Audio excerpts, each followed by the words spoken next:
Hola, ¿qué tal? Buenas tardes. Bienvenido al presidente de El Salvador, Nayib Bukele. Ojalá la estadía aquí en Costa Rica haya sido muy placentera y muy pura vida, como decimos nosotros. Y aprovechando que tengo pues a dos presidentes, don Rodrigo, a usted usualmente le hago alguna consulta. Voy a aprovechar que está el mandatario de El Salvador. Gracias, ya tengo la autorización, ¿verdad? Entonces, quería hacerle la consulta, dos preguntas muy puntuales. Esto es porque el método Bukele tiene cerca de 30.000 presos inocentes en su país, según la organización Socorro Jurídico Humanitario. Considera que para evitar la crisis de seguridad que actualmente vive en nuestro país, debería de replicarse el sistema y qué garantiza que una vez que usted salga del poder, pues su método se mantenga. Esa sería una de las preguntas. Apenas me conteste esa, pues haría la segunda. Sí, muchas gracias. Como en todo país democrático siempre hay oposición. Y pues la oposición es nociva y a la vez es sana. Es una de esas paradojas son esas paradojas de la democracia en donde, como decía Winston Churchill, es el mejor sistema que conocemos, ¿verdad? Y entonces en El Salvador tenemos oposición. Esa ONG que usted menciona es una ONG formada por exmiembros del FMLN, que además no solo son oposición del gobierno, digamos, ellos mismos lo dicen, sino que además fueron gobierno 10 años, fue la década más sangrienta que vivió nuestro país. Llegamos a tener en el gobierno de ellos, de los miembros de Socorro Jurídico, de los que conforman la Junta Directiva de Socorro Jurídico, en su gobierno llegamos a tener 103 homicidios por cada 100.000 habitantes, que es la tasa de homicidios más alta de todo el mundo, más alta que Afganistán, más alta que Irak, más alta que cualquier país de África subsahariana, más África que cualquier lado, más África que toda Latinoamérica, más alta, perdón, que toda Latinoamérica, la más alta del mundo la llegamos a tener en el gobierno de ellos. En el gobierno de ellos también hubo una tregua con las pandillas, en donde esos videos que salen, donde los pandilleros tenían prostitutas, fiestas con luces de discoteca, drogas, transmitían sus fiestas por internet.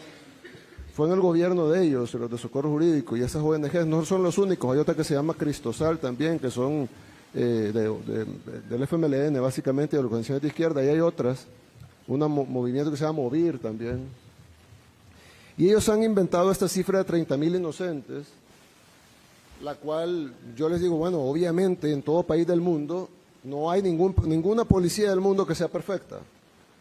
Y la razón de que no hay ninguna policía del mundo que sea perfecta, y cómo puedo afirmar eso, es porque en todo el mundo hay sistemas judiciales, y hay fiscales, y hay abogados defensores. Si las policías fueran perfectas y solo arrestaran 100% culpables, no habría necesidad de llevarlos a un juicio, donde hay un fiscal y un defensor y un juez, porque obviamente si el 100% son culpables, entonces mejor nos ahorramos el sistema judicial, nos ahorramos los fiscales, nos ahorramos las acusaciones, nos ahorramos las apelaciones y nos ahorramos los abogados defensores que cobran caro. Y la Procuraduría, no tendría sentido que exista, porque pues todos son culpables. Entonces es sabido que en El Salvador, como en Costa Rica, como en Francia, como en Alemania, como en Inglaterra, como en los Estados Unidos, hay inocentes capturados. Eso pasa en todos lados y parece un sistema judicial que los libera.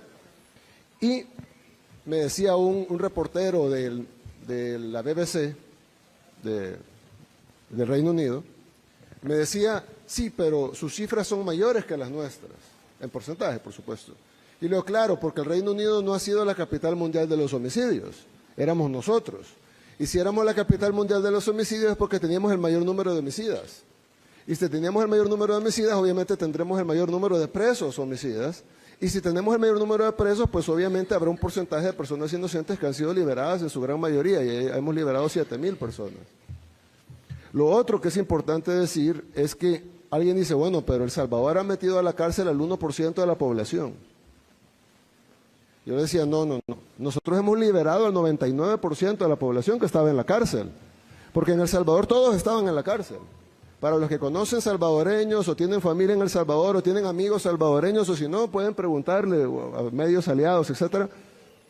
Los salvadoreños estaban en la cárcel todos. No podían ir los niños a jugar, no podía alguien caminar por la calle, no podía ir un par de señoritas solas caminando por la calle, eso era impensable. Iban a ser violadas, les iban a arrancar la cabeza, iban a dejar las cabezas tiradas en un basurero. Entonces, nosotros no metimos preso al 1% de la población, nosotros liberamos al 99%. Obviamente, las operaciones no son perfectas y pues sin ninguna intención de dañar a una persona inocente. Algunos inocentes, pues obviamente fueron capturados de la misma manera que lo son en Francia, en Alemania, en Japón y en todos los países del mundo, y estamos liberándolos. Ya hemos liberado 8,000 personas y vamos a liberar el 100% de inocentes. Ahora, yo le decía a un embajador, no voy a decir de qué país, pero yo le decía a un embajador que me decía eso. Dice, porque hay que acelerar las liberaciones de los inocentes. Yo le digo, claro, embajador, pero ¿usted cree que un país que comete error al capturar culpables no va a cometer error al liberar inocentes? Porque el problema es que me dice, libéralos, pero si los liberamos se van a ir culpables, ahí van a ir a matar. Y yo le conté un caso en donde, yo le dije, le voy a contar un caso donde el Estado violó a una niña. Me dice, ¿cómo que el Estado violó a una niña? Sí, el Estado violó a una niña de 8 años y la mató. ¿Pero cómo fue así? Yo le dije, bueno, se capturó a un hombre por violación. ¿En qué año, ministro? Perdón, 2008. Se capturó a un hombre por violación en el año 2008. El hombre salió libre, o estuvo preso como 4 o 5 años, sale libre, luego fue capturado de nuevo por violación en el año 2012, luego salió libre, no le pudieron probar esa segunda violación, a pesar que había estado preso por la primera, luego fue capturado una tercera vez, o ya la tercera fue la nuestra, no. Luego fue capturado por lesiones a una mujer en el 2014, y ahí sí fue puesto, ahí sí lo condenaron, no, ahí salió libre de nuevo, y luego ya en nuestro gobierno violó y mató a una niña. Entonces a esa niña, ¿quién la violó y la mató? Ese sujeto, claro, y ahora está cumpliendo una pena y nunca va a salir de la cárcel, nunca. Pero a esa niña también la violó y la mató el Estado. Y era una niña de 8 años. Para los que tienen hijas, piensen, o hermanas, piensen en sus hijas de 8 o de esa edad, que venga un sinvergüenza que estuvo 3 veces capturado por violación y lesiones a mujeres, o sea, un psicópata que odia a las mujeres, que viola a mujeres, que lesiona a mujeres. El Estado lo protegió sus derechos humanos, lo liberaron 3 veces y terminó violando y matando a una niña, hasta que este gobierno no ponderó sus derechos humanos, sino que ponderó los derechos humanos de esa pobre niña que no debió haber sido violada ni asesinada. Entonces, nosotros hemos recibido 200 lecturas de moral de personas que no conocen lo que nosotros vivimos, que nunca nos dieron una solución que fuera factible. El Salvador probó de todo, la OEA incluso patrocinó una tregua completa, en donde el secretario general de la OEA, Insulza, llegó ahí a abrazarse con los pandilleros, los pandilleros les entregaron unas armas en gesto de buena voluntad. El secretario general de la OEA en ese tiempo, Miguel Insulza, recibió las armas de los pandilleros, llegaron incluso sacerdotes a bendecir la tregua, le lavaron los pies a los pandilleros para hacer, de una manera farisea, algo que parece cristiano, pero no lo es, porque estoy seguro que Dios no quiere que se violen niñas y que se asesinen niñas de 8 años. Y ahí todo el mundo aplaudía. El modelo de El Salvador debe ser copiado por el resto del mundo. El Salvador debe de exportarse este modelo que tiene un gran éxito. Y luego se supo todo lo que estaba detrás de esa tregua contra las pandillas, pandilleros que fueron entrenados, y ahí están las fotografías y los videos, pandilleros que fueron entrenados en los polígonos de tiro del ejército nuestro. Ahí fueron entrenados los pandilleros a tiro certero, que significa poderle pegar en la cabeza o en el corazón a los salvadoreños, entrenados por el gobierno, con armamento del gobierno. Se desaparecieron $2 millones de armamento del gobierno, en el gobierno anterior, del gobierno de esas personas que ahora están diciendo eso. Y por último, yo les digo que me den la lista de los 30,000 y que me digan cómo llegaron ellos a esa deducción sin haber, porque dicen hay que hacer juicio, ellos son de los que dicen que el proceso judicial no debe cortarse y debe de agotarse las instancias y llevarse las pruebas de cargo y de descargo. ¿Cómo ellos hicieron sin eso? Nosotros no podemos hacerlo, nosotros no podemos juzgar a alguien sin prueba de cargo y descargo, sin un proceso judicial, pero ellos sí. Ellos ya determinaron que hay 30,000 inocentes sin cargo y descargo, sin pruebas, sin juicio, sin oír al fiscal, sin oír a los acusadores, sin oír a los abogados defensores, sin ver ninguna audiencia, sin escuchar los testimonios de nadie. Ellos ya, por sus poderes mágicos, han definido que hay 30,000 inocentes. Yo lo que les quiero decir es de que nosotros los escuchamos a ellos, no a ellos, pues porque ellos son del FMLN, pero sí escuchamos a muchas ONGs supuestamente defensores y organismos supuestamente defensores de derechos humanos y hicimos sus recetas, las aplicamos, pero luego de 150,000 salvadoreños muertos por las pandillas y luego de que en un fin de semana mataran 87 salvadoreños, en un fin de semana, nosotros tuvimos una reunión a las 3, 4 de la mañana y decidimos pararlo. Y lo fuimos a parar y lo aniquilamos totalmente en la operación más exitosa en toda la historia de la humanidad, porque tuvimos 0 bajas civiles. Todas las operaciones de ese tamaño tienen centenares, si no miles de bajas civiles. Tuvimos 0 bajas civiles, tuvimos 8 bajas de nuestras fuerzas del orden, de héroes nuestros que cayeron en ese combate, y tuvimos aproximadamente, ¿cuántos pandilleros habrán caído en la 110 pandilleros. Entonces, haber eliminado el crimen del país con más crimen en el mundo, con 0 bajas civiles, 8 bajas de héroes de la fuerza pública y 110 pandilleros, es la operación más exitosa en toda la historia de la humanidad. Yo quiero contarle algo, señor presidente, con su permiso. Vea, presidente, ¿cómo decir esto? Usando la lógica que es impecable de que el Estado salvadoreño mató a esta niña de 8 años, en Costa Rica el Poder Judicial ha matado a miles de sicarios. Imagínense que aquí hay un solo caso famoso de un muchacho de 16 años, 16 años, que se llamaba Chiquilín, que lo detuvieron 20 a 30 veces y lo tenían involucrado en 10, 20 asesinatos. Y usted sabe y lo soltaban porque era menor de edad. Y usted sabe qué terminó los asesinatos de Chiquilín, que la banda contraria lo mató. Si no, ahí estaría. Ellos hicieron justicia. Ellos lo mataron. Y nosotros lo agarrábamos y en hora lo soltaban. Y así le puedo dar una lista al pueblo de Costa Rica de los asesinatos que ocurrieron por eso. Y algo curioso, presidente. En mis 10 años en política, yo nunca he visto a un periodista preguntándole a un juez por qué liberó a un criminal. No lo he visto. Yo le decía ayer a un periodista muy reconocido, un periodista costarricense muy reconocido, ¿cómo se llamaba, presidente? Un señor mayor que me contó la historia de que él fue a El Salvador y que tomó unas fotografías de una masacre que hubo en El Salvador por parte del gobierno en 1970, en el gobierno de Molina.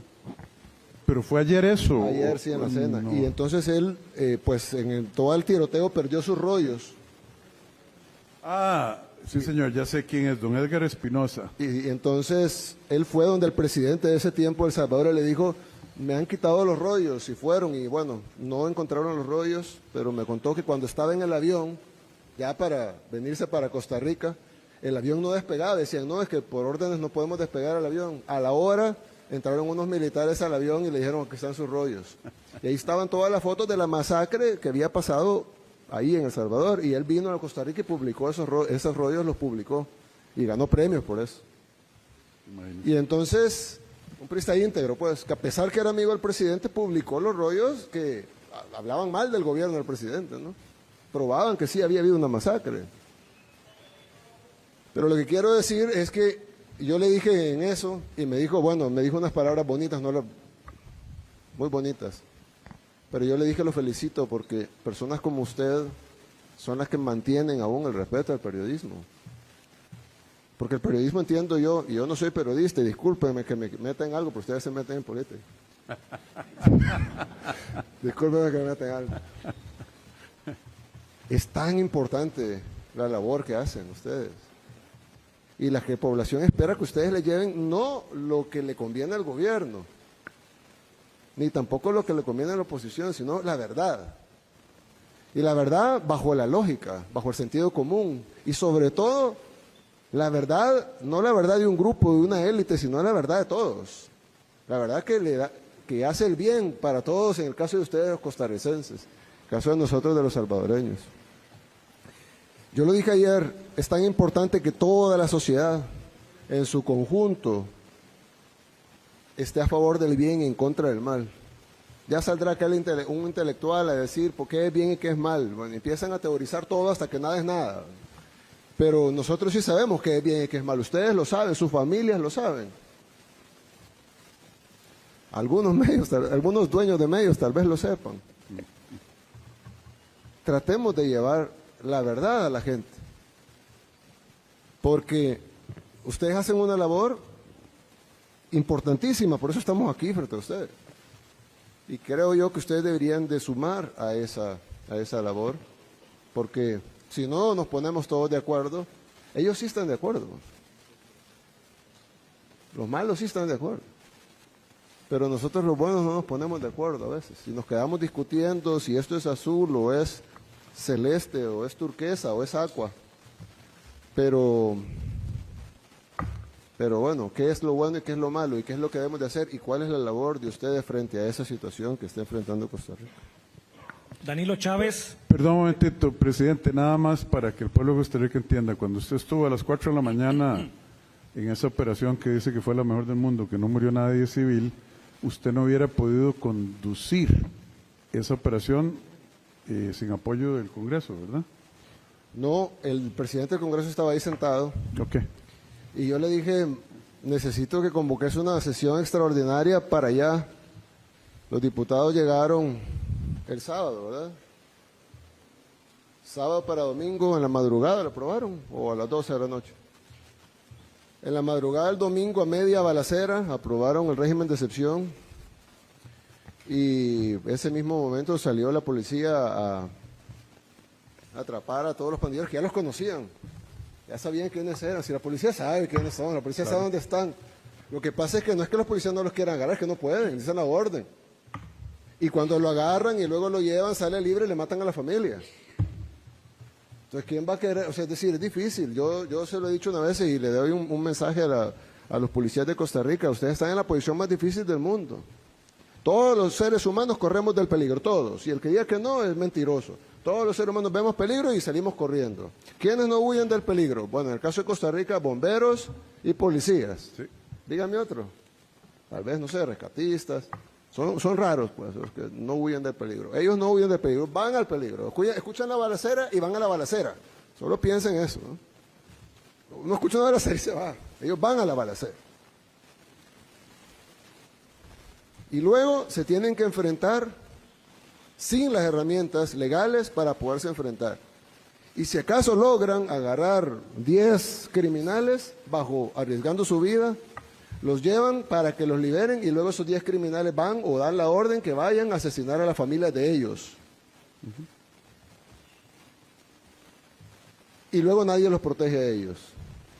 Y si a alguno se le ocurre, porque el presidente me contó el caso de eso de que si mata al que mató a... Si luego se le ocurre ir y matar al que mató a su familia, van y lo meten preso a él. ¿Sí? Y ahí nadie sale y dice liberen a los inocentes. Al contrario, ahí presionan para que se lo refundan en la cárcel. Yo sinceramente creo que estas organizaciones no son malévolas, son satánicas. Porque hacerle eso a alguien que luchó, que iba a dar su vida por su gente y que luego perdió a miembros de su familia por eso y que luego simplemente se defendió a su familia y que sea acusado y condenado por el mismo sistema y el mismo pueblo que defendió. Yo creo que es importante que se le dé el lugar a la fuerza pública que merece y que además se le den las herramientas jurídicas y de protección que ellos tienen que tener para poder hacer su labor. No es fácil hacer esta labor. Aquí están los policías penitenciarios, por ejemplo. Es una labor difícil. ¿Quién quiere estar revisando, haciendo requisas a los delincuentes? ¿Quién se propone para hacer ese trabajo? Yo no. Ellos ahí están haciéndolo, todos los días. No pueden estar ni en el celular chateando porque no hay. Y luego no vaya a ser que le pique la gallina a uno porque entonces a ellos les cae. Entonces, yo creo que uno debe ser agradecido. Agradezcamos a quienes nos protegen todos los días y démosles por lo menos, lo mínimo que les pudiéramos dar son las herramientas y las condiciones para poder hacer su trabajo y protegerlos a ellos y a sus familias, solamente. Continuamos con Danilo Chávez de La Reacción. Señor presidente Bukele, buenas tardes. Señor presidente Rodrigo Chávez, presidente de nuestro país. Estamos dándole cobertura a su visita, presidente Bukele, también para la agencia News on Demand de su país. Presidente, ayer le puse atención mucho al tema que usted decía, tanto en la tarde como en la noche, que para poder combatir el crimen organizado, las bandas, la criminalidad, había que cerrar fuerzas en torno al líder, al presidente que electoralmente fue electo en las urnas, como pasa en su país y en Costa Rica. Y que eso parecería, en lógica sencilla, es elemental. Hay que unirse porque es demasiado poderoso el crimen organizado, el narcotráfico, etcétera, etcétera. Presidente, pero ¿qué pasa cuando en un país hay poderes que difieren de las estrategias, difieren de los tiempos, de las formas, de los artículos, de cosas específicas de cómo de pronto un poder ejecutivo está queriendo combatir el narcotráfico? Inclusive los órganos de control que le quieren, pues hay cierto respeto a la constitucionalidad, que le dicen de esta forma no se puede hacer las cosas, como de pronto el poder ejecutivo quiere hacerla. Mi pregunta concreta es, ¿qué haría usted como gobernante, como presidente? ¿Ataca a esos poderes? ¿Les resta presupuesto? ¿Los ofende? ¿Los critica? ¿O bien negocia con ellos, consensúa con ellos, llega a acuerdos con ellos para entre las dos partes poder defender o atacar el mismo enemigo común que es el narcotráfico, la criminalidad, etcétera? Gracias. Bien, yo creo que hay una historia famosa de Cartago, pero no paraíso de Cartago, sino Cartago, la ciudad-estado, el imperio cartaginés. Y ellos empezaba un enemigo grande a crecer que se llamaba Roma. Entonces vino Aníbal y dijo, necesitamos ir a tomar Roma, porque si no ellos van a venir a destruir, ellos ya tienen planes para destruirnos. Y entonces logró armar un ejército y marcharon hacia Roma. Roma, la invencible, fue vencida varias veces por Aníbal, varias veces. Un excelente líder militar y logró vencer varias veces a los romanos. Llegaron a las puertas de Roma, pero obviamente tenían años ya en la campaña, los soldados ya estaban cansados, ya no tenían dinero, ya no tenían comida. Y entonces envió emisarios al parlamento cartaginés y llevaban unos sacos al parlamento. Cuando el parlamento en sesión los escuchó, sacaron los sacos y botaron lo que había dentro y cayeron miles de anillos de oro al suelo. Cada anillo de oro era de un general romano que había sido asesinado obviamente por el ejército cartaginés en las victorias que habían tenido camino a Roma. Y entonces dijeron, tenemos a Roma, estamos en las puertas de Roma y hemos vencido al ejército romano varias veces, pero necesitamos recursos, necesitamos más hombres, necesitamos alimentos. Así que necesitamos que este Senado nos apruebe esos recursos. Discutieron, esto es una historia, no es un cuento. Discutieron y decidieron que las formas no eran las correctas y que lo mejor era no financiar la expedición y que Aníbal debía regresar a Cartago.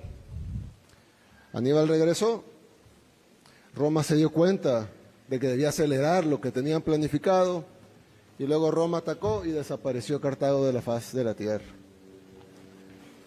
Le echaron sal a Cartago, esas son las guerras púnicas. Las guerras púnicas. Aníbal, Asdrúbal y Amílcar. Correcto. En la cultura del señor presidente salvadoreño.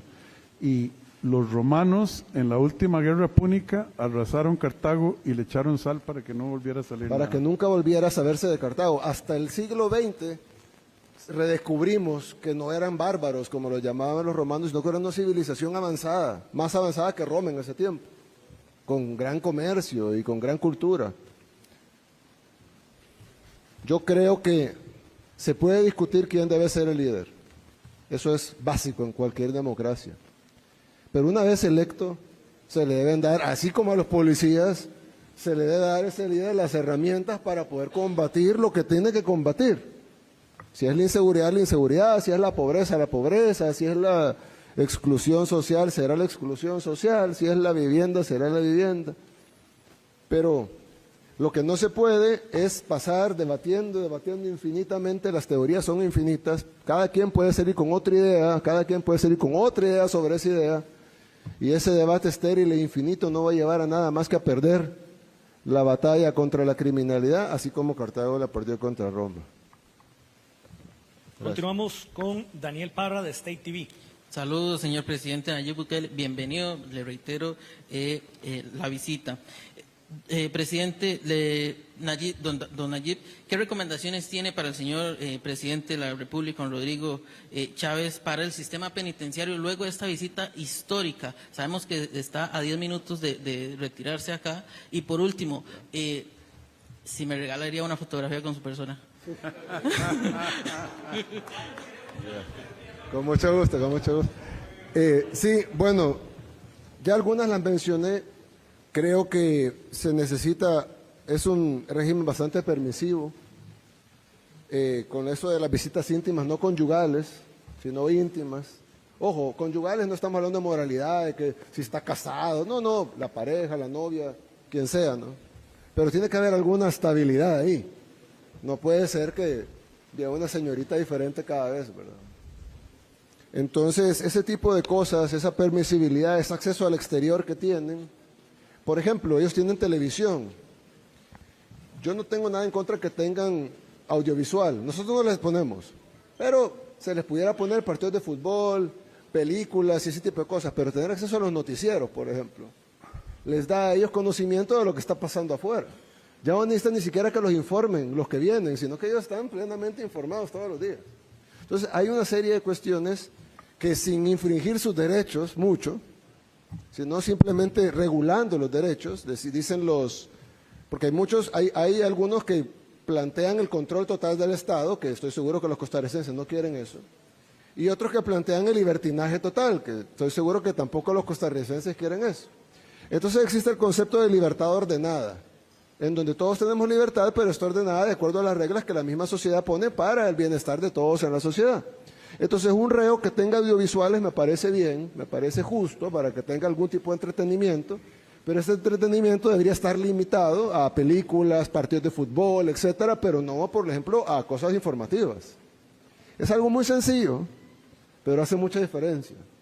Entonces, creo que sería muy largo darles uno por uno todos los puntos que hablamos y que además vamos a poner en el reporte, pero sí creemos que debe de hacerse menos permisivo el sistema penitenciario y debe de hacerse más pensando en sí los derechos de los reos, que los tienen, son seres humanos, tienen derecho a pesar que han matado, violado, etcétera, tienen derechos, pero pensando más en los derechos de los que están afuera y el derecho a un país de tener seguridad. Gracias. Bien, y terminamos con David Quintana de Ticavisión. Muchas gracias. Ustedes me hicieron recordar la frase de Nerón: ¿acaso es más importante Roma que yo para que digan que es mi víctima? Genial, ¿verdad? Bien, señores presidentes, gracias. Al señor presidente Rodrigo Alberto de Jesús Chávez Robles le consulto. Sabemos que la medalla honorífica que le entregó al presidente Bukele es el motivo de su viaje, pero ¿por qué lo invitó? Me gusta ir más allá de eso, señor presidente. Y al presidente Nayib Bukele Ortiz, sí. Bueno, no sé si le puedo consultar. Ok, muchas gracias, muchas gracias. ¿Por qué lo invité? Yo creo que es obvio, claro, notorio, la contribución que Nayib Bukele Ortiz ha hecho en este viaje a Costa Rica. ¿Ve? Lo que se mira no se pregunta. Vino,